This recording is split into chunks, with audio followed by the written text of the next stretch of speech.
மட்டக்களப்பு மாவட்டத்துல தேத்தாத்தீவுன்ற ஊர்ல சூடி கலைந்த மாலை ஹயக்ரீவர் அப்படி என்பது கல்விக்குரிய அதிதேவதை. அதாவது அதை காண முடியும். நம்ம ஆலயத்துக்கு சித்தர்களால இந்த சாலி கிராம பெருமாள் வழங்கப்பட்டிருக்கு. நரசிம்ம சாலி கிராமம், சுதர்சன சக்கரத்தாழ்வார் சாலி கிராமம். நரசிம்மர் அனைத்து உறவுகளுக்கும் நெஞ்சார்ந்த வணக்கங்கள். இலங்கையில கிழக்கு மாகாணத்துல மட்டக்களப்பு மாவட்டத்துல தேத்தாத்தீவுன்ற ஊர்ல ஸ்ரீ ஆண்டாள் பிருந்தாவன கிருஷ்ணர் சன்னதி என்று ஒரு கோயில் இருக்கு. அங்க நிறைய அதிசயங்கள் நடக்கிறதா சொல்றாங்க. இப்ப நம்ம அந்த கோயிலை பத்தி முழு காணொலிய இந்த ஆலயம் எங்க அமைஞ்சிருக்குன்னு பாத்தீங்கன்னு சொன்னால் மட்டக்களப்பு கல்மின பிரதான வீதியில தேத்தாத்தீவு எனும் ஊர்ல ஸ்ரீ வடபத்திரகாளியம்மன் ஆலயத்துக்கு அருகாமையில் இருக்கு. இது இந்த கோயில் பல மாநிலரால அறியப்படாத கோயில்கள் மற்றும் இந்த ஆலயத்தில் பல அதிசயங்கள் மற்றும் அமானுஷ்யங்கள் நிறைந்த ஒரு ஆலயமாக இந்த ஆலயம் கட்டப்படுகிறது. இது ஒரு சிறிய ஆலயமாக இருந்தாலும் இதனுடைய வரலாறு மற்றும் சிறப்புகள் மிக கோலாகலமாக இருக்குது.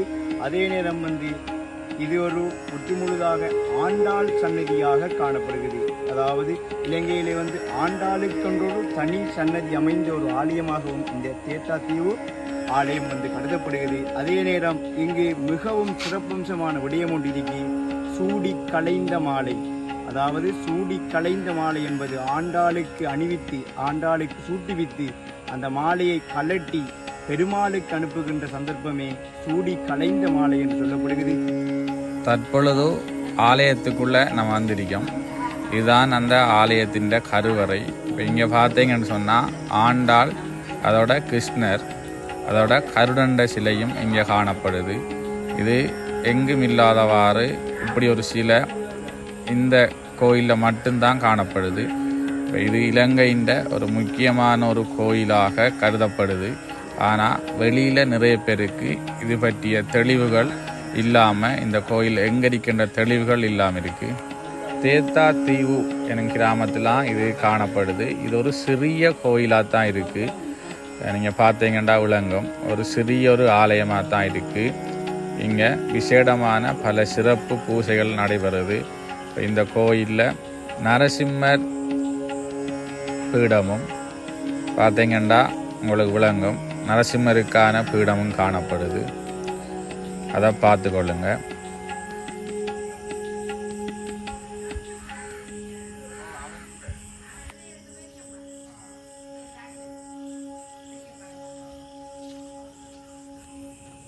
தற்பொழுது கோயில்ற பின்புறத்தை பார்க்கம். இது கோயிலின் பின்புறம்.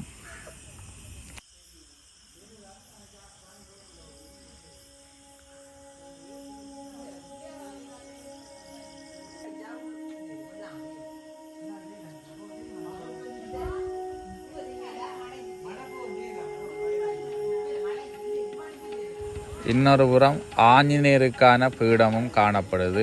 அதையும் நீங்கள் பார்த்து கொள்ளலாம். அதே போன்று மேலதிகமாக இந்த கோயிலை பற்றி, இந்த கோயிலின் வரலாறு, இந்த கோயிலின் அதிசயங்களை பற்றி இந்த கோயிலுக்கான பிரதமர் குரு அவர்கள் உங்களுக்கு தெளிவுபடுத்துவார். அதனையும் நீங்கள் பார்க்கலாம். ஸ்ரீமதே ராமானுஜாய நமக, ஸ்ரீமத்யை கோதாய நமக. மட்டக்களப்பு தேத்தாத்தீவு ஸ்ரீ ஆண்டாள் பிருந்தாவன கிருஷ்ணர் ஆலயம் அப்படி என்று அழைக்கப்படுகின்ற ஈழத்தில் இருக்கின்ற ஒரே ஒரு ஆண்டாள் கோயில் இது. அதாவது நம்முடைய இலங்கை தீவில் ஆண்டாள் தேவிக்கு அப்படி என்று தனியாக இருக்கின்ற ஒரே ஒரு ஆலயம் இந்த ஆலயம் தான்.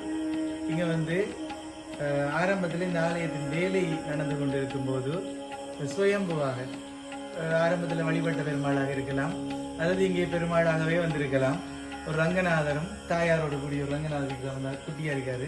அந்த ரங்கநாதர் விக்கிரகம் இங்கே தானாகவே மண்ணில் இருந்து கிடைத்தது. அதோடு நாங்கள் இந்த ஆலய வேலை செய்யும் போது இந்த இடம் அடர்ந்த காடு, இந்த காட்டுக்கு வர வழியும் இருக்காது. முன்னாடி மற்ற வழியால் இங்கே வரும்போது பார்க்கும்போது அதிசயமாக இந்த இடம், இந்த கருவறை இருக்கின்ற இடத்துல முற்றுமுழுதாக துளசி காடு, யாரும் எதிர்பார்க்காம துளசி காடு இருந்ததுங்க. அப்போ அதுவும் பெருமாள் இங்கே இருக்கிறாரு, ஆண்டாள் இங்கே வர போகிறாங்க அப்படின்றது முன்கூட்டியே தேவர்களுடைய சங்கல்பமாக இருக்கலாம். அதாவது சாஸ்திரங்களில் சொல்லப்பட்டிருக்கு அப்படின்னு சொன்னால் பெருமாள் வரப்போகிறார், விஷ்ணு வரப்போகிறார் அப்படின்னு சொன்னால் முன்கூட்டியே 33 கோடி தேவர்கள் இங்கே வைகுண்டத்துக்குரிய இடத்தான் வச்சிருவாங்களாம். அதுக்கு இந்த துளசி தோட்டமாக இருந்தது எங்களுக்கு ஒரு ஆதாரமாக இருந்தது. இப்படியாக சுவாமியினுடைய இந்த ஆலயம் அமைக்கும் போது நிறைய அதிசயங்கள். ஆடி மாசத்துல ஆடி பூரத்துல ஆண்டாளுடைய அவதாரத்திலே தான் இங்க அடிக்கல் நாட்டினது பிறகு இங்க எப்பயுமே கொலுசி சத்தம் கேட்கும்.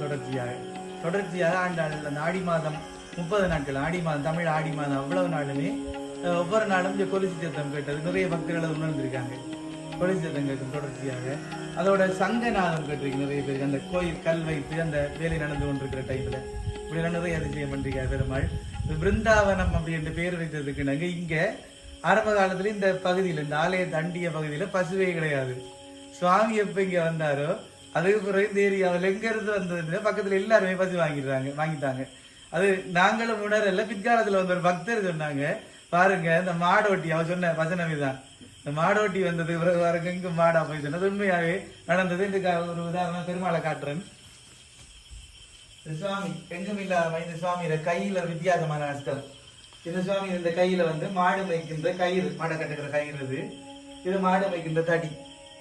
அவ மாடு மேய்க்கும் கண்ணனாக தான் பெருமாளிங்க. அதாவது ஆண்டாள் விரும்பிய கண்ணன் ரங்கமன்னார் அப்படின்னு இருக்கு பேர். ரங்கமன்னாராக பிருந்தாவன கண்ணனாக தான் இங்க பெருமாள் சேவை சாதிக்கிறாரு. உற்சவர் பிருந்தாவன கிருஷ்ணன், ஆண்டாள் தாயார் மூலவர், உற்சவ மூலவர் தாயார், கிருஷ்ண ஜெயந்திக்கு தொட்டில் போடுற லட்டு கோபாலர் கிருஷ்ண ஜெயந்தி கண்ணன். மற்றது சாலி கிராமத்திலே செய்யப்பட்ட பெருமாள். அதாவது சுவாமிக்கு வந்து சாலி கிராமம், சிவனுக்கு அப்படி லிங்க திருமேனியோ அதே மாதிரி பெருமாளுக்கு வந்து சாலி கிராமம் சுயம்பு, பெருமாளுடைய சுயம்பு மூர்த்தி. கண்டகி நதி நேபாளத்துல, கண்டகி நதியில மட்டும்தான் இந்த சாலி கிராமத்தை காண முடியும். நம்ம ஆலயத்துக்கு சித்தர்களால இந்த சாலி கிராம பெருமாள் வழங்கப்பட்டிருக்கு. நரசிம்ம சாலி கிராமம், சுதர்சன சக்கரத்தாழ்வார் சாலி கிராமம். நரசிம்மர் முகம் மாதிரியே அப்படி இருக்கு இந்த சாலி கிராமத்துல. இது வந்து சக்கரத்தாழ்வார் மாதிரியே இருக்கு. அதே மாதிரி முழுக்க சாலி கிராமத்தால் செய்யப்பட்ட ரங்கநாதர், சாலி கிராம கற்களாலேயே செய்யப்பட்ட ரங்கநாதர். வெறும் இப்ப தமிழகத்திலிருந்து ஆலயத்திற்கு பக்தர்களால் அனுப்பி வைக்கப்பட்ட பெருமாள். பிறகு அருளாழ்வார் நவநாகங்களோட காட்சியாளர் பெருமாள் ஹஸ்தங்களுடைய சர்பதோஷத்துக்காக இவர் வழிவர நேரம் வந்து சர்பதோஷ பரிகாரம் கிடைக்கும் அப்படின்னு நிறைய பக்தர்கள் வந்து சர்பதோஷம் பண்றாங்க. அதோட பெருமாள்ல நாங்க விசேஷமாக இந்த ஆலயத்தில் நவகிரகத்துக்கு தனிச்சன்னதி கிடையாதுங்க. நவகிரகத்தையே பெருமாள் பீடத்துல செதுக்கி இருக்கிறபடியா பெருமாளை வழிபடும் போதே நவகிரக தோஷங்கள் நீங்கும் அப்படின்னு ஆலயத்தினுடைய ஐதீகம். இங்க வந்து விசேஷமாக பங்குனி மாதத்துல ஆண்டாள் கல்யாணம் பங்குனி உத்தரத்துல நடக்கும். பங்குனி உத்தரத்தை மையமா வச்சு இந்த திருக்கல்யாண உற்சவம் நடக்கும். அதை தவிர பெருமாளுடைய உற்சவம் நவராத்திரி உற்சவம் 9 நாள் நவராத்திரி பிரம்மோற்சவமாக உற்சவம் திருவிழா நவராத்திரி பண்றோம் 9 நாள். ஆண்டாளுடைய சன்னதி அப்படின்னுடைய நவராத்திரிக்கு இந்த உற்சவம் போகுது.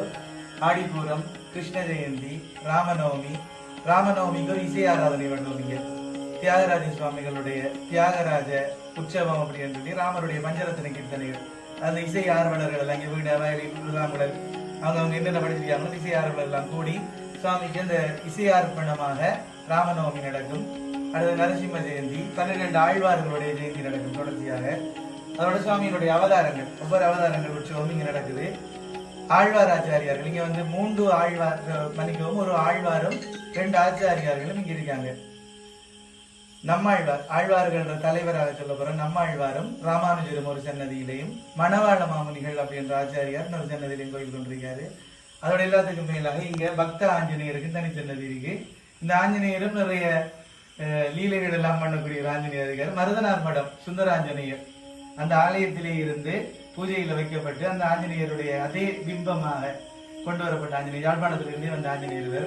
அந்த ஆஞ்சநேயரும் அப்படி பெருமாளுடைய இங்க எல்லாத்தையும் படி விசேஷமாக வைகுண்ட ஏகாதசியும் மார்கழி மாதத்து திருப்பாவையும் விசேஷம். இங்க எதுக்கு கூட்டம் இருக்கிற இல்லையோ மார்கழி மாதம் கூட்டம் இருக்கு. இந்த ஆண்டாள் சன்னதி அப்படின்றபடியா அந்த 30 நாட்களும் தமிழ் மார்கழி 30 நாட்களும் இங்க பெரிய விசேஷமாக அதிகாலையில ஊர்ல திருப்பாவை பாடுறது, மற்ற இங்க பெண்கள் எல்லாம் நீங்க திருப்பாவை நோன்பு இருக்கிற பெண்களுக்கு கண்டிப்பாக கல்யாணம் ஆகும் அப்படின்றது அவங்களுடைய நம்பிக்கை. அப்ப அந்த திருப்பாவை சேர்த்தே வைகுண்ட ஏகாதசி 20 நாட்கள் இங்க பண்ணுவோம். இலங்கையில நான் நினைக்கிறேன் நீங்க மட்டும் தான் நடக்குதோ தெரியல. 20 நாட்கள், அதாவது வைகுண்ட ஏகாதசி பகல் 10 உற்சவம், இராப்பத்து உற்சவம் என்று சொல்லி பகல் வைகுண்ட ஏகாதசி நடுவனாக வைத்து அதுக்கு முன்னுக்கு வர 10 நாட்கள் பகல் 10 என்று சொல்லி நம்மாழ்வாரை விட்டு மற்ற 11 ஆழ்வார்கள் பாசுரங்களும் தொடர்ந்து போய் கொண்டிருக்கும். வைகுண்ட ஏகாதசிக்கு முதல் நாள் பெருமாளுக்கு நாச்சியார் திருக்கோலம், பெருமாள் மோகினி அலங்காரத்துல காட்சி கொடுப்பாரு. வைகுண்ட ஏகாதசி அன்றைக்கு சொர்க்கவாசல் வைகுண்ட வாசல் திறக்கப்படும் அதிகாலையில. அதுக்கப்புறம் அன்றைக்கு ஃபுல்லா விடிய பூஜை. மறுநாள்ல இருந்து ராப்பத்து அப்படின்னு ஆரம்பிக்கும். வைகுண்ட ஏகாதசி அன்னைக்கு தொடங்கி 10 நாள் நடந்து வைகுண்ட ஏகாதசி 10ஆம் நாள் வந்து வைகுண்ட ஏகாதசி தீர்த்தோற்சவம் நடந்து நம்மாழ்வார் வைகுண்டம் எழுந்தருளுதல் அப்படிங்கிற உற்சவம் நடைபெறும். இந்த வருஷம் இந்த வைகுண்ட ஏகாதசி உற்சவத்தில் சின்ன அதிசய பெருமாளுடைய ஆஞ்சநேயருடைய அதிசயம் சொல்ல வேண்டும். இந்த உற்சவம் பாடும்போது சொல்லுவாங்க, எங்கெல்லாம் ராமநாமம் ஒலிக்குதோ அங்கெல்லாம் ஆஞ்சநேயர் வந்து கேட்டுத்திருப்பார் அப்படின்னு சொல்லி நம்ம இந்துக்களுடைய நம்பிக்கை. ராமநாமம் எங்க ஒலிக்குதோ அங்க இருப்பார் அப்படின்னு. இதை இங்க நாங்க கண்கூடாக இந்த ஆண்டு கண்டம். அதாவது நாங்க இங்க பகல் மணிக்கும் பகல் 10 திருமங்கை ஆழ்வாருடைய பாசுரம் போய் கொண்டிருக்கிறோம். திருமங்கை ஆழ்வாருடைய பாசுரம் பாடிக்கொண்டிருக்கும் போது ஆஞ்சநேயருடைய சன்னதியிலே தானாக வெளிச்சப்பட்டுருவாகி நான் இருக்கேன் கேட்டது அப்படின்றது ஆஞ்சநேயர் அங்க அந்த இடத்துல அந்த பாசுரத்தை கேட்பதாக நாங்க நம்பிக்கொண்டோம். இப்படி எல்லாம் இங்க ஆலயத்துல சம்பவங்கள் நடக்குது. இந்த உற்சவத்தில் ஒரு சிறப்பு நிகழ்வு நடைபெறும் மடிப்பிச்சை எடுத்தல். அதாவது ஆண்டாள் தேவிக்காக பெண்கள் மடியிலே பிச்சை எடுத்துக் கொண்டு கொடுக்கின்ற நிகழ்வும் இந்த ஆலயத்தில் நடைபெறும். இப்படியாக ஒவ்வொரு விசேஷங்களும் பெருமாளுக்குரிய அத்தனை விசேஷங்களும் வரலட்சுமி நோன்பு மகாலட்சுமியினுடைய சொருவமாக ஆண்டாள் இருக்கின்றபடியே இந்த ஆலயத்துல வரலட்சுமி நோன்பு விசேஷமாக நடைபெறும். அதை தவிர இலங்கையிலே எங்கும் இல்லாத அளவில் அனந்த பத்மநாப விரதம் அப்படின்ற விரதம் இங்குதான் அனுஷ்டிக்கப்படுது இலங்கையிலேயே. அதாவது அனந்த பத்மநாபர் என்பது பெருமாளுடைய இந்த கோலம் ரங்கநாதனாக சயனம் அனந்த பத்மநாபர். அந்த சுவாமியினுடைய நோன்பு ஆவணி புரட்டாதி மாதத்து பௌர்ணமிக்கு முதல் நாள் சதுர்த்தசியிலே தமிழகத்திலே அனுஷ்டிப்பது போல இங்கே இந்த ஆலயத்திலே அனந்த பத்மநாபர் சரடு காப்பு வழங்கப்படுது இங்கே ஆலயத்திலே. அதிலே நிறைய பக்தர்கள் கலந்து கொண்டு பெருமாளுடைய அனுக்கிரகம் பெறுறாங்க. இவ்வளவு இங்கே நடக்கிற ஆலயத்தினுடைய சிறப்பு நிகழ்வுகள்.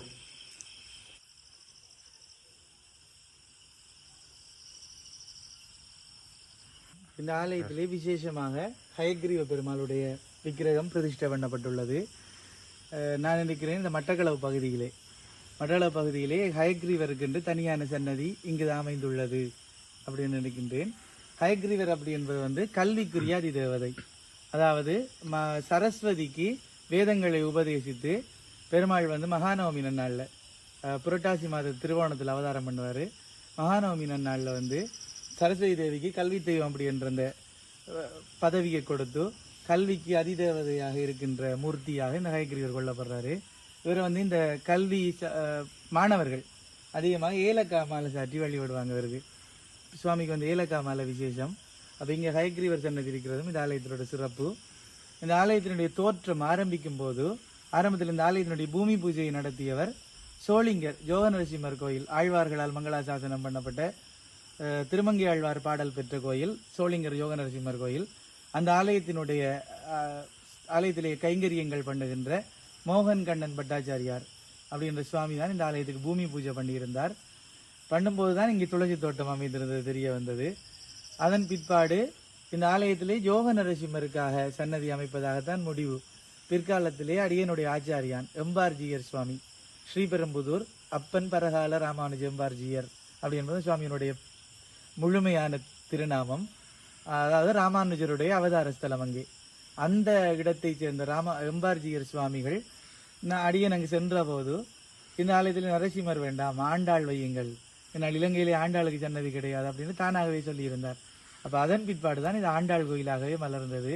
அதாவது சுவாமியினுடைய திருவாயால் மலர்ந்தெழுது இங்கே ஆண்டாள் வர வேண்டும் அப்படின்றது பெருமாளுடைய சங்கல்பம். ஏற்கனவே முடிவு நாமெல்லாம் எடுக்க முடியாது.